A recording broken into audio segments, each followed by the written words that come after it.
ये लोग कहते थे राम मंदिर के पर अगर फैसला हुआ खून की नदियां बहेंगी। मैं कहता था देखो भाई, कुछ एक मच्छर भी नहीं मरने वाला है, कुछ नहीं होगा। न्यायालय मेरिट के आधार पर फैसला करे, फैसले को लागू हम करेंगे। और किसी के माई के लाल पे हिम्मत है उत्तर प्रदेश में उपद्रव करके दिखा दे। पहले कश्मीर में पत्थरबाज पत्थर फेंक करके पाकिस्तान का पैसा लेकर के भारत की संपत्ति को नुकसान पहुंचा करके उन्हें क्षतिग्रस्त करते थे। और कांग्रेस और केजरीवाल जैसे लोग उन पत्थरबाजों का समर्थन करते थे। लेकिन धारा 370 समाप्त हुई, पत्थरबाज हुए गायब। और पाकिस्तान परस्त आतंकवादी जो पहले भारत के अंदर आकर के जगह जगह विस्फोट करते थे, उन सबको यमलोकपुरी की यात्रा पर भेजना शुरू कर दिया हमारे सुरक्षा बलों के जवानों ने।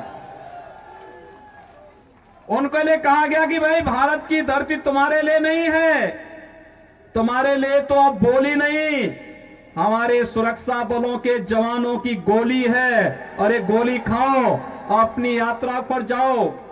कांग्रेस और केजरीवाल इन उपद्रवियों को क्या खिलाते थे? बिरयानी। और हम क्या खिला रहे हैं? गोली। भाइयों बहनों, यही अंतर है। भारत माता के प्रति अगर इनके मन में सम्मान होता, आतंकवादियों के सामने, नक्सलवादियों के सामने घुटने नहीं टेकते, पाकिस्तान का खौफ खड़ा नहीं करते। याद करिए, मुंबई पे आतंकी विस्फोट, आतंकी हमला हुआ था और तब कांग्रेस नेतृत्व की सरकार थी और तब केजरीवाल भी कोई एक एनजीओ चला करके यहां पर जनता को बेवकूफ बनाने का कार्य तब भी करता था। भाइयों बहनों, जब देश की जनभावना थी कि पाकिस्तान पर हमला होना चाहिए, तब कांग्रेस नेतृत्व की सरकार क्या कहती थी कि पाकिस्तान में एटम बम है, कहीं ऐसा ना हो कि भारत पे फेंक दे। लेकिन इस बार आपने देखा होगा, फरवरी माह में जब पुलवामा में हमला होता है तो मोदी जी ने अगले दिन ही कहा, उन्होंने कहा था, भाइयों बहनों, यही फरवरी का महीना था और तब 1 वर्ष पहले प्रधानमंत्री मोदी जी ने कहा था कि यह देश की सेना तय करेगी, मूर्ति भी तय करेगी, स्थान भी तय करेगी और पाकिस्तान ने जो किया है उसको उसकी सजा अवश्य दी जाएगी। और पाकिस्तान के अंदर एयर स्ट्राइक होता है।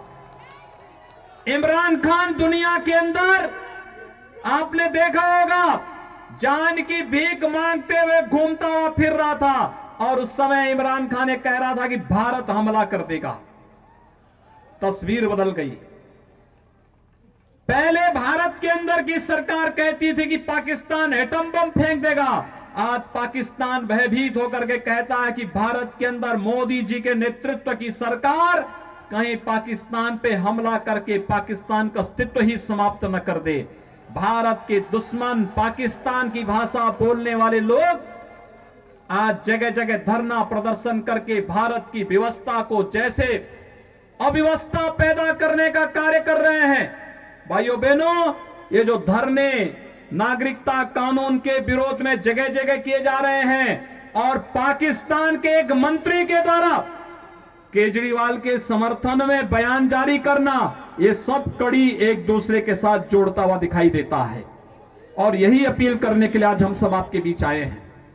आपने देखा होगा, कश्मीर में धारा 370 समाप्त हुई, 3 तलाक की कुप्रथा सदैव के लिए समाप्त हो गई। महिला सशक्तिकरण का नारा आज केवल नारा नहीं, ये हकीकत बन चुका है। और महिला सशक्तिकरण के माध्यम से 3 तलाक की कुप्रथा को सदैव समाप्त करने के लिए प्रधानमंत्री मोदी जी का, गृह मंत्री अमित शाह जी का अभिनंदन होना चाहिए। और इस अभिनंदन के लिए आज मैं आपके पास आया हूं कि भाइयों बहनों, यही राष्ट्रीय आकांक्षाएं हैं कि देश में आतंकवाद की प्रतीक, अलगाववाद की प्रतीक, भेदभाव के प्रतीक, इस प्रकार के जितने भी कानून हैं जो भारत में अलगाववाद को पैदा करते हो, विभेद को पैदा करते हो, इन सबको समाप्त करने के लिए जो कदम उठाए जा रहे हैं, उन कदमों की अगली श्रृंखला में ये नागरिकता कानून भी है। हम सब जानते हैं ये तो पाकिस्तान, अफगानिस्तान और बांग्लादेश के हिंदू, सिख, बौद्ध, जैन, पारसी, ईसाई जो वहां पे पीड़ित हैं, प्रताड़ित हैं, उनको नागरिकता देने का कानून है। ये नागरिकता लेने का कानून नहीं।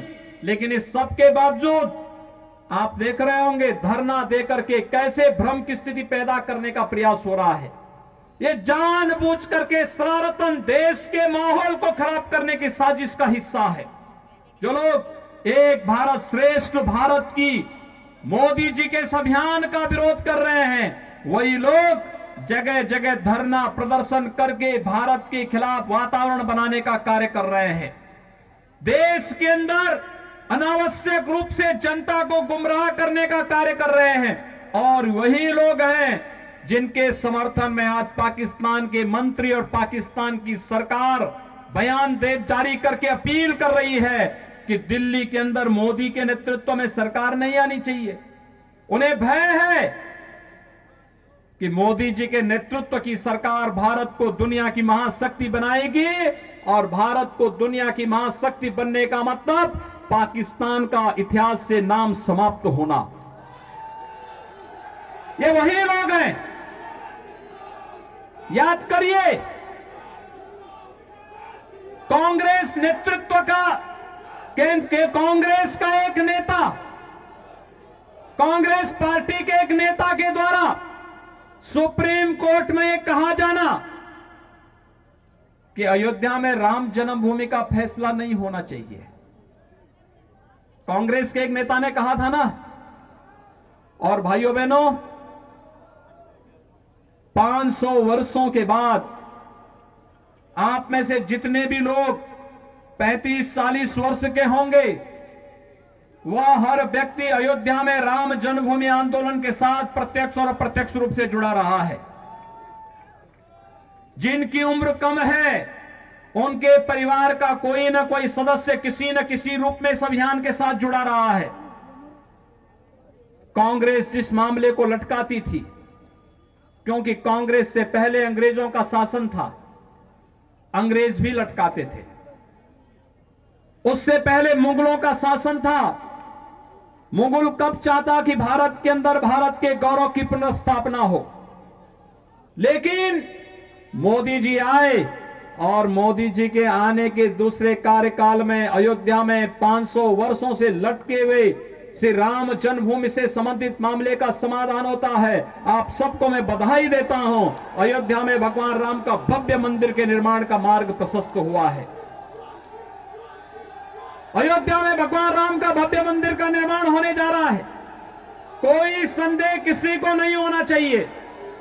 जरा याद करिए, अगर मोदी जी केंद्र में नहीं होते, उत्तर प्रदेश में मोदी जी के आह्वान पर भारतीय जनता पार्टी की सरकार नहीं बनती, तो ये जो धमकी देते थे कि 370 समाप्त करोगे, खून की नदियां बहेंगी, हम कहते थे यार कुछ नहीं होने वाला। ये लोग कहते थे राम मंदिर के मुद्दे पर अगर फैसला हुआ खून की नदियां बहेंगी। मैं कहता था देखो भाई, कुछ एक मच्छर भी नहीं मरने वाला है, कुछ नहीं होगा।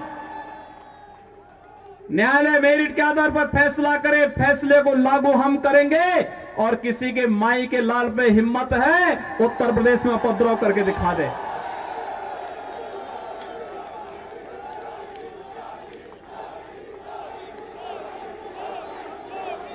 भाइयों बहनों, उत्तर प्रदेश,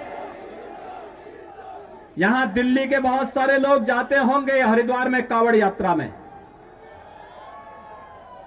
पहले कांवड़ यात्रा में कांग्रेस की सरकार रही हो, कांग्रेस के जितने भी सहयोगी दल है, केजरीवाल के नेतृत्व के जितने भी इनके सहयोगी दल हैं जो इनके लिए वोट मांग रहे हैं, इनकी सरकारें उत्तर प्रदेश में रही हैं। इन्होंने कांवड़ यात्रा उत्तर प्रदेश के अंदर बंद कर दी थी, नहीं चलने देते थे, प्रतिबंध लगा दिया। डीजे नहीं बजेगा, शंख नहीं बजेगा, घंट नहीं बजेगा, घड़ियाल नहीं बजेगा, पंडाल नहीं लगेंगे। तो जब मेरे पास ये प्रस्ताव आया कि पहले ये होता था, मैंने कहा भाई ये भगवान शिव की भक्तों की यात्रा है, ये शव यात्रा नहीं है।